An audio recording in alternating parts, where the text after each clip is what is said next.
episode of the Pokemon Let's Play series. As always, I am Oz, and we're continuing where we left off in Route 30. Quick party check. We have our level 5 Spearow Flappy, our level 9 Totodile Steve, and our level 5 Geodude Shanrock. So, let's get back on it. Now, after putting up episode 2, I did actually check into the Phanpy issue, and my producer was in fact correct.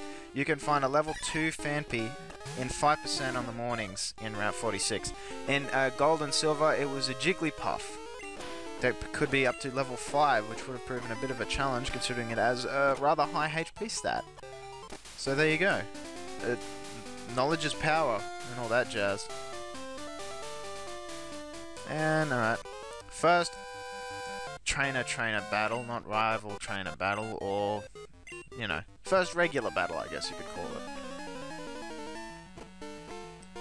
And here he is, the one, the only, youngster Joey. Top percent of Rattata, huh? Well, here is going to be 99% of my foot up your ass.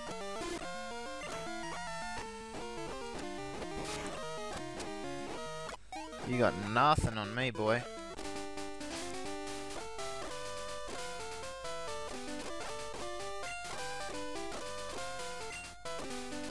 I'm gonna regret this, but...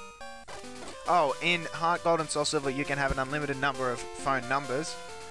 Well, essentially, you can have all the phone numbers. Have all the phone numbers! I'm raising my arm and doing the pose and everything. But in this game, I think you can only get 10. And that's including Professor Elm and your mother, which can't be taken out. So let's battle this guy. We need to get further along. You're coming at me with a level 2 Pidgey, huh?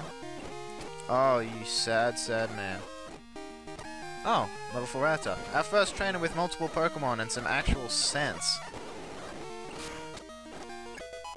Level 6, Defense Curl. Yeah, you won before because you were going up against youngster Joey. Oh, burn. Get some burn heal in ya. That's why I like Blaine from the first games. He's like, oh, you better have some burn heal. Fantastic. Hey, Bug Catcher.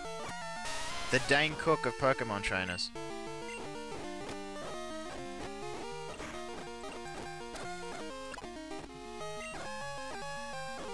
We're just powering through here. We are juggernauts. Now, as far as raising Pokemon goes, I am the kind of guy who likes all his Pokemon to be the same level. So, not like a gym linear progression where Pokemon steadily get stronger and stronger. And oh my word. Yeah, let's swap out. Potion time! Because we're going to need to use our Spearow later on. And this lovely little place here is what I like to call the Dark Cave. And I like to call it that because that's what it's actually called. Oh my word. Oh wow, he actually called for a battle. But yes, Dark Cave. So we're going to go back down there and teach him a lesson. We take 10 steps out of the route and he's already itching for a battle. So we're going to put him in his damn place. What do you want? So basically he just healed his Pokemon and said, let's battle again. This will be different because my level 4 Rattata is the top percent of Rattata and therefore can beat your Geodude, Spearow, and Totodile, which are all high leveled. I think that boy is a special needs student.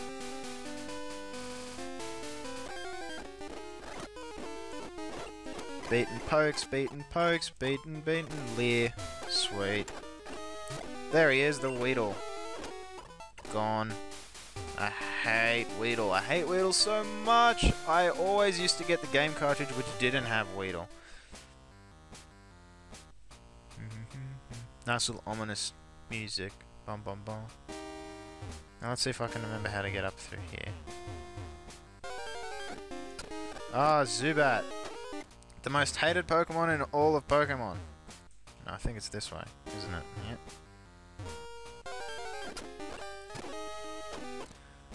So you need, these caves are quite dark, so you will need a flash to traverse them.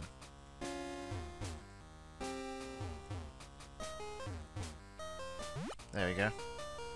And Flash is a TM that you get... No, Flash is a HM in this generation, I believe. Yes. Flash is one of those moves where you have to use it at some point. You don't really have to use it, but it's better if you do use it. But the problem is it's a HM move, and it is worthless! So in Generation 5, they had the good sense to just make it a TM. And Generation 4 did that first, apparently. My producer is telling me. Okay, how do I get out of here? Oh no, how can I get out? I'm gonna be stuck in this cave for... Oh, there we go. Alright, that's done. The only other Pokemon you can find in there is Geodude, and if you get the good fortune to come across it in a swarm or a rare event, it's called a Dunsparce. Now, I'm not going to go in there and wait for us to get a Dunsparce because that would just be pointless, and I don't really want a Dunsparce. It's a good Pokemon in early game because it has a decent stat total, but as soon as you hit this, I want to say the second or third gym, it just becomes a pointless Pokemon.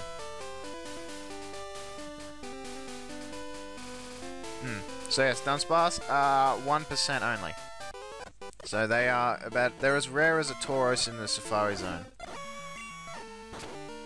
For those of you who remember. Oh, let's just get on with it. Now in the 4th generation of games, this guy...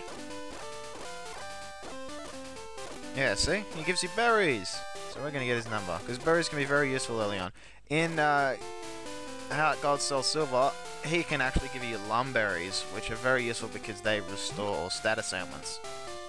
I can't remember exactly what berry does that in these games. I want to say Miracle Berry. Well, yes, we're in Violet City now. Woo! City with the first gym. Let's go have a look at the gym. Let's have a look at the gym. There it is. Oh wait, hang on. That isn't it. That's just a Gaim. We want the gym. The Pokemart. And we have our little... What would you call them? Thatched wood houses? Roofs, maybe? Now, this little patch of grass here is unique to Crystal. Gold and Silver didn't have it. Heart Gold and Soul Silver definitely don't have it. And let's see if we can get lucky here.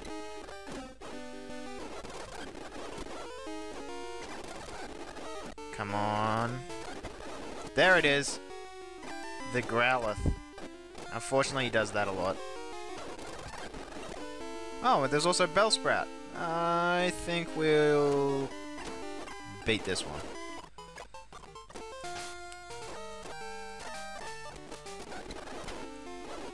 Alright.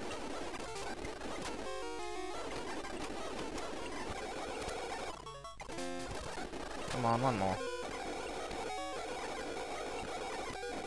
Son of a bitch. Oh, well, I have items and you don't, so you can go eat it. Alright, now let's go back to Steve. Because we want to catch a Growlithe, because they evolve into Arcanine. Hang on, what? Did I only swap you with the... There we go. Yes, Growlithe evolve into Arcanine, which has a very high stat total. It's the highest of all non-legendary Pokemon in these games. And I think it remains that way until Generation 3, but really, slacking doesn't count. Oh, you're just gonna keep using it, aren't you? Fight me like a man. Oh, level 6, they're getting high now. They're getting bigger. Do they just only know Raw at level 5? So they're just using it on me. It's me that's the problem, is it? My producer is silently nodding in the background. There we go. Alright. Let's cross our fingers and... Oh, bugger. Alright, come on. Booyah! We caught a Growlithe. Whoop, whoop, whoop, whoop, whoop, whoop, whoop. Yes, we're gonna give it a Growlithe. We're gonna call it You Bitch.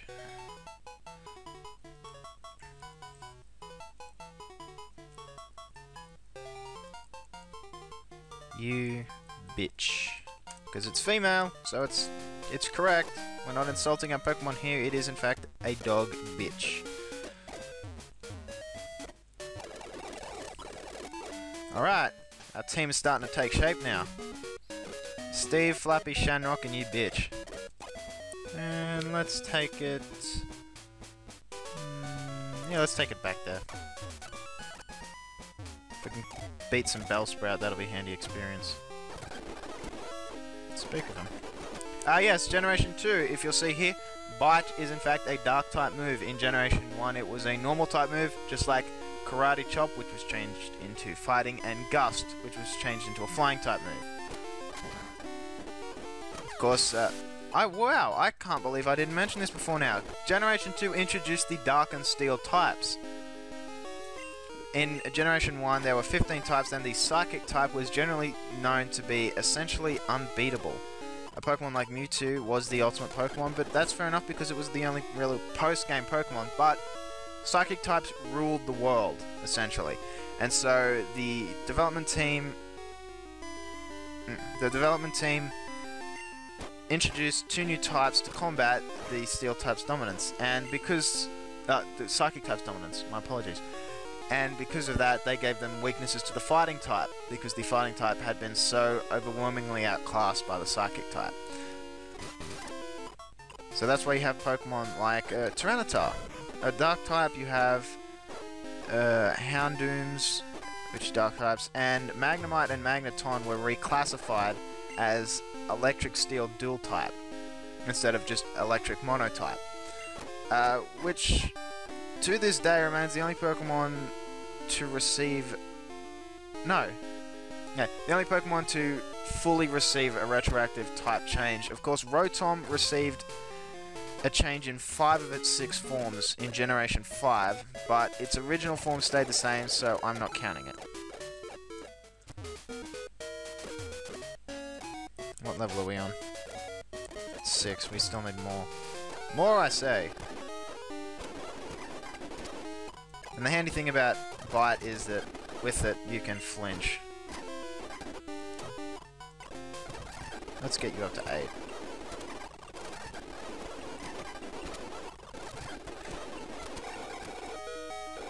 Oh, that was lucky.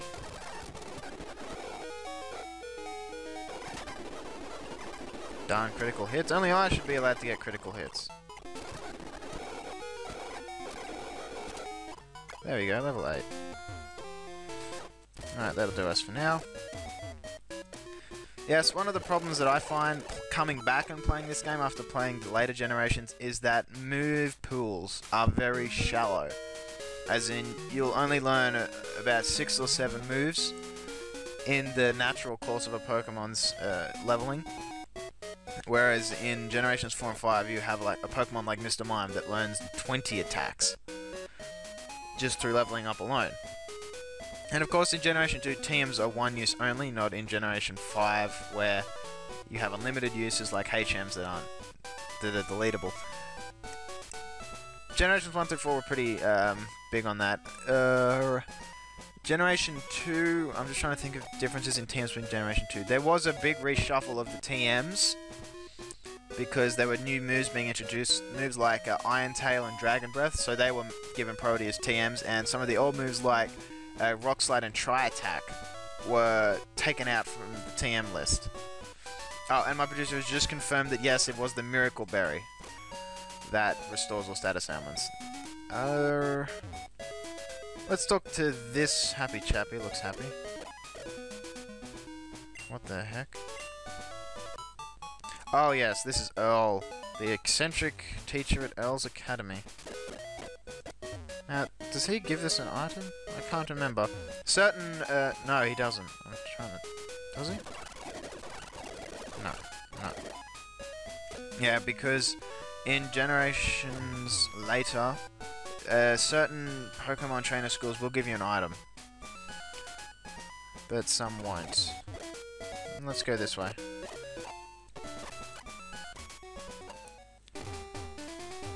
Okay, now in the Heart Gold Soul Silver remake, there is actually a patch of grass here where you can catch Pokemon like Mareep, the little electric sheep. Break it down. But in this game, Mareep is totally unavailable. It is uncatchable, unobtainable, everything. Just like a few other Pokemon that appeared in Gold and Silver. So let's go this way. We have the fun Ruins of Alph. Not Alf, that weird guy that was on TV in the 60s. Alf as in alphabet. But this has always been a fun little, eccentric little place. In Crystal, it was expanded upon further from Gold and Silver. There is actually a small side quest that you can do, which was linked to some old Game Boy hardware that was out at the time. Let's go here. And in Crystal, this little thing here was added. See, here it says escape. Do we have one? No, we don't. Okay. We'll save that for a little bit later in the video streamings.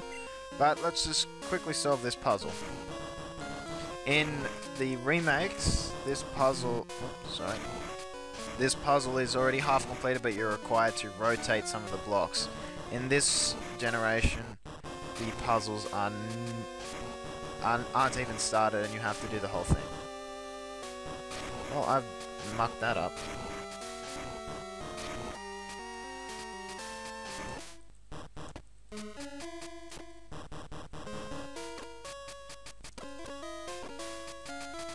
Let's just do this quick sweep. Concentrating. We'll actually come across the item that we need to get past that scientist. The item, we will need an item to get past him, but we will be able to do that later. We'll get it very soon. There is a strange presence here. This music has always bugged me. And there's a fun little thing that you can also get if you're... once you get access to a radio. Look! The unknown! Woo! Thankfully they're psychic types, so they die easily to a bite attack. But that's taken care of. If you feel like going to a side quest, you can catch several of them, but you will need to solve all 4 of the sliding tile puzzles to unlock all 26 forms. There are 26 at the time. Generation 3 introduced the question mark and exclamation mark unknown. Of course, each unknown corresponds to a letter in the alphabet. So you have your A through Z, and I'm surprised there hasn't been a comma or a full stop unknown. Maybe there has, and they just don't realize it. They just think it's an eye. It's just a floating eyeball. They probably put it in Yu-Gi-Oh! Or something by mistake. So that's taken care of. In this building here, I'm just trying to think of everything that happens in Violet City. In this building here, you can trade a Bellsprout for this guy's Onyx, but we're not going to do that because the Onyx is called Rocky, and we already have a rock in here. But I think we will actually catch a Bellsprout because they can be useful a little bit later on in the game, because we don't have anything currently to stop a Water-type Pokemon. And of course it always helps to, you know, beat Pokemon as you go along. You can never be too high level. Oh, good stuff. We're going to call... See, despite being a Bellsprout, it has the sprite of the Oddish family. Oddish, Gloom, Vileplume, and in this generation, Blossom. I think this was the first generation to include branched evolution, in fact. And I think Blossom... Oh. Sorry, no. I'm forgetting the most popular Pokemon of all. I'm forgetting Eevee, aren't I? Yes, but... Generation 2 was the first to introduce... extended families, I guess you could call them, because new evolutions were added to the old families, as of course you would expect because it's Generation 2. It wasn't all just new Pokemon. In fact, of the 100 Pokemon that were introduced in Generation 2, I think more than 12 of them, more than 12% were related to old Pokemon. You've got your baby Pokemon like your Pichu, pre-evolution of Pikachu, your Igglybuff, pre-evolution of Jigglypuff. Then you've got your evolutions like Crobat, Kingdra, Scizor, Steelix, which is, you know, at least... Oh, and then you've got several up Pokemon. So it's about 15, really. So it's quite a large percentage, but that's helpful because it makes the games feel more like the sequels that they really were. They were sequels to the original games. Bellsprat, right, the nickname. Let's call you... Bellsprat. So you're a male, okay. Let's give you a Japanese name. You use vines, so we're gonna call you Yumichika after the guy from Bleach.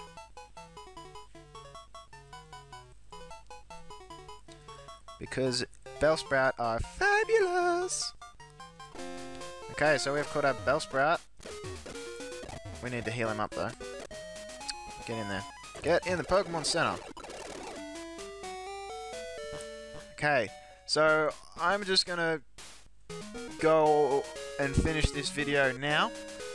When we come back, I will have leveled Bellsprout up to the same level as the rest of my Pokemon. So it'll be 4 level 8s and a level 9. But you won't be missing anything story-wise. I promise. Hand over heart, hand in the air, on Bible, whatever you want to say, I've got my hand on it. So that will be...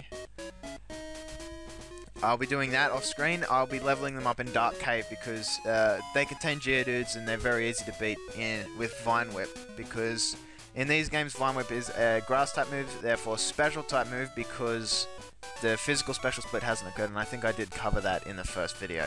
So we're going to save our game here. And with that, I bid you good day and I'll see you in the next video. Ciao.